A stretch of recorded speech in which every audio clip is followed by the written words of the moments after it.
यह कहानी एक छोटे से बालक की है जिसका नाम सिद्धार्थ था।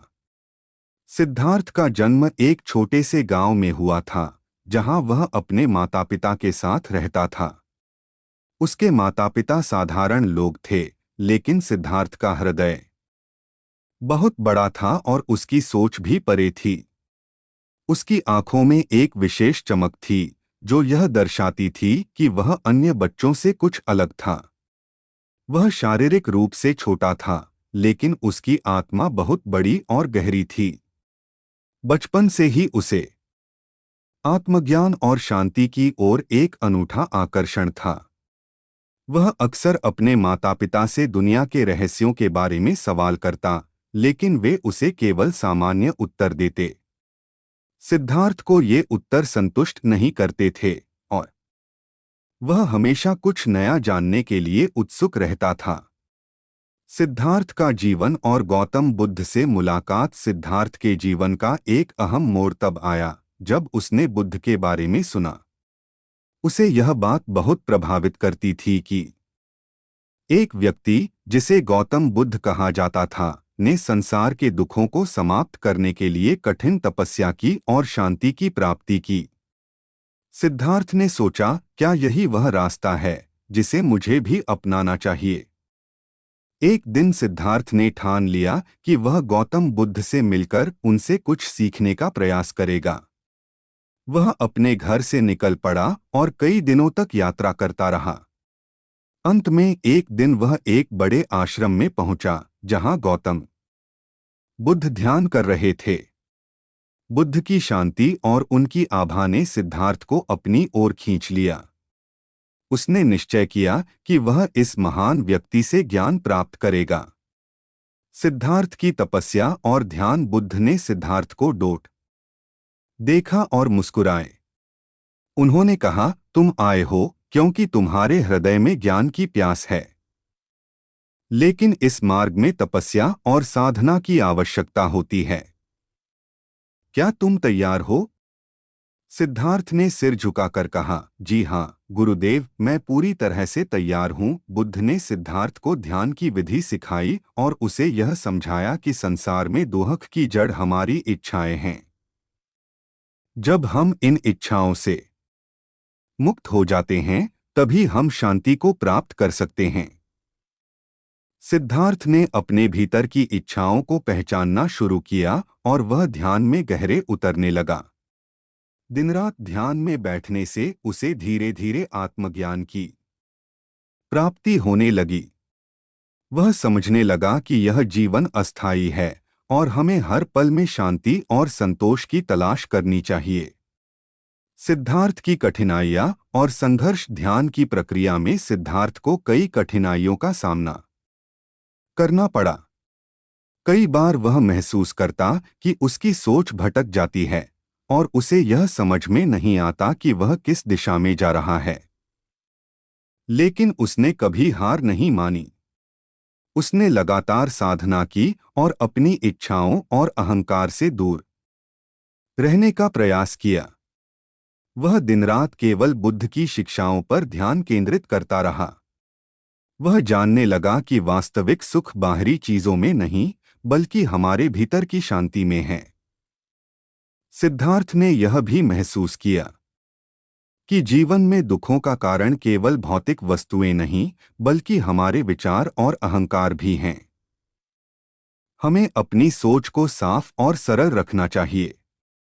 अगर हम अपने भीतर से अहंकार और इच्छाओं को निकाल फेंकें, तो हम असली सुख को महसूस कर सकते हैं। सिद्धार्थ ने यह भी समझा कि हमारी मानसिक स्थिति ही हमारे संसार को बनाती है।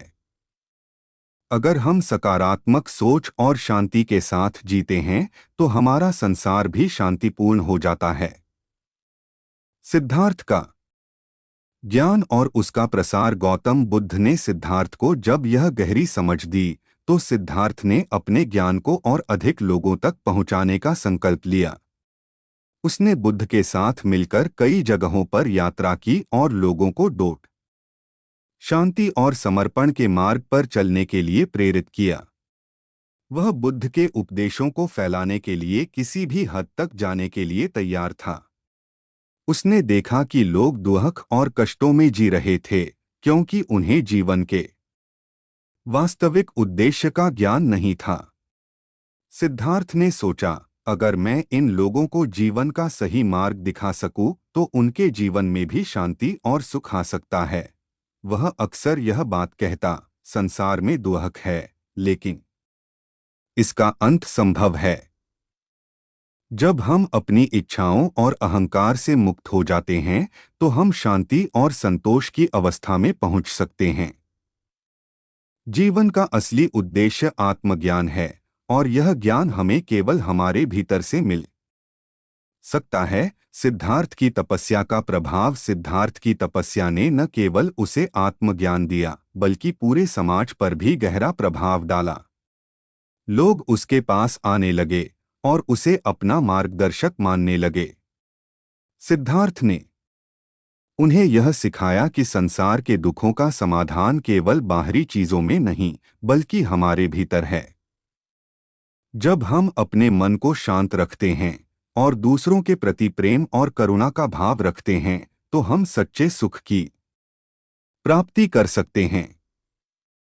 सिद्धार्थ ने यह भी बताया कि जीवन में सच्ची शांति केवल आत्मा की शांति में है, और इसके लिए हमें अपनी मानसिकता को सही दिशा में बदलना होगा।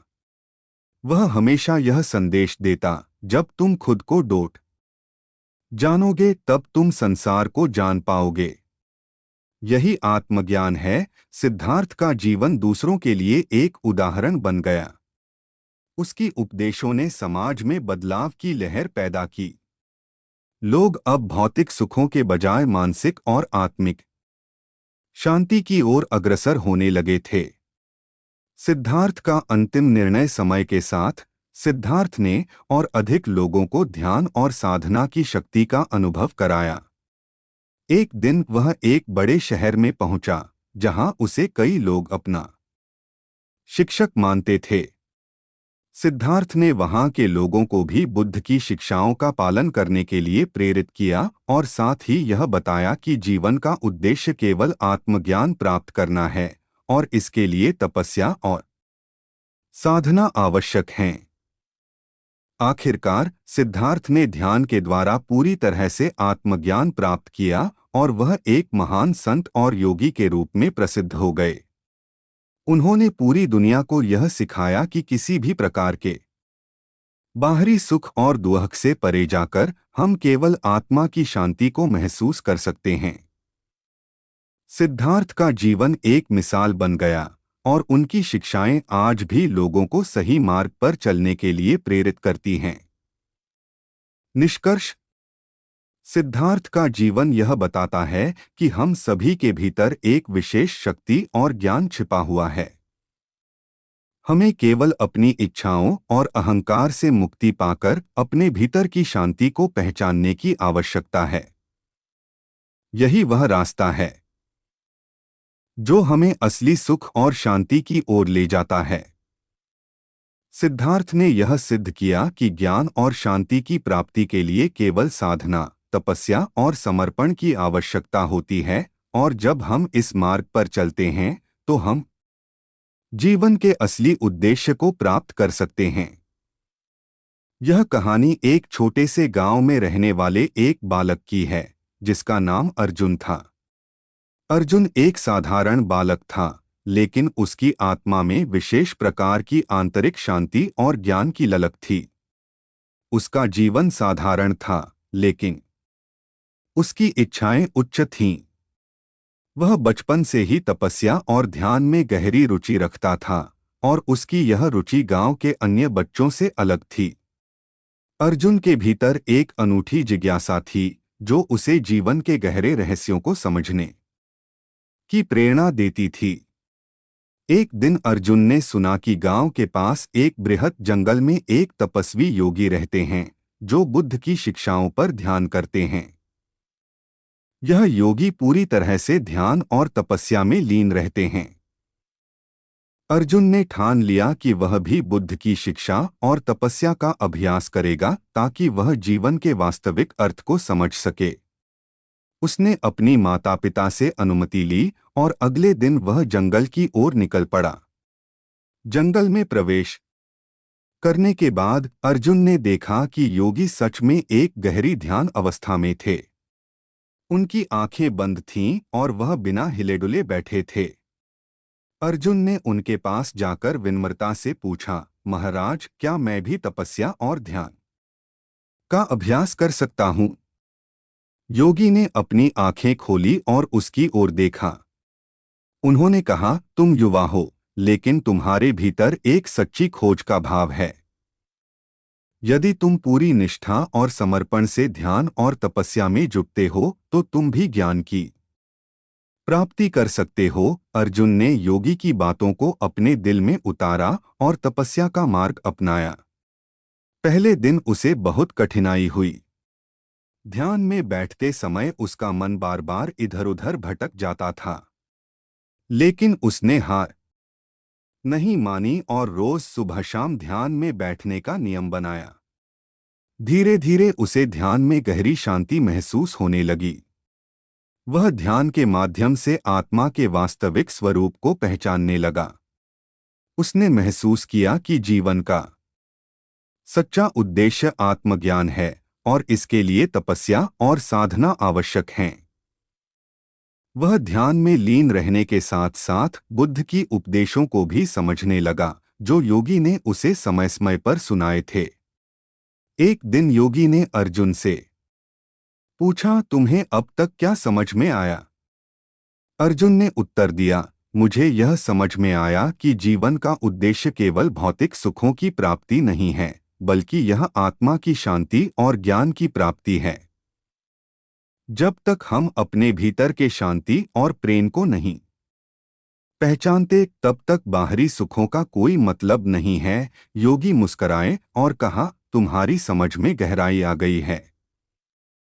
अब तुम्हें अपने ध्यान को और गहरा करना होगा ताकि तुम आत्मा की वास्तविक अवस्था को पहचान सको। अर्जुन ने दिनरात तपस्या और ध्यान का अभ्यास जारी रखा। कुछ महीनों बाद एक दिन उसने गहरी ध्यान अवस्था में प्रवेश किया और उसे बुद्ध के सत्य का एहसास हुआ। उसे समझ में आया कि जीवन के सभी दुखों का कारण हमारा अपना अहंकार और इच्छाएं हैं। जब हम इनसे परे जाकर ब्रह्मा के सत्य को समझते हैं तो जीवन में शांति और सुख की प्राप्ति होती है। अर्जुन ने बुद्ध की शिक्षाओं को अपने जीवन में उतारने का प्रण लिया और पूरे गांव में उनका प्रचार करना शुरू कर दिया। वह लोगों को बताता कि जीवन में सच्चा सुख आत्मज्ञान में है और इसके लिए तपस्या और ध्यान आवश्यक हैं। उसने अपनी यात्रा जारी रखी, लेकिन अब वह एक अलग व्यक्ति था। वह एक तपस्वी और ज्ञानी बन चुका था। उसका जीवन अब और अधिक समर्पित, शांत और उद्देश्यपूर्ण था।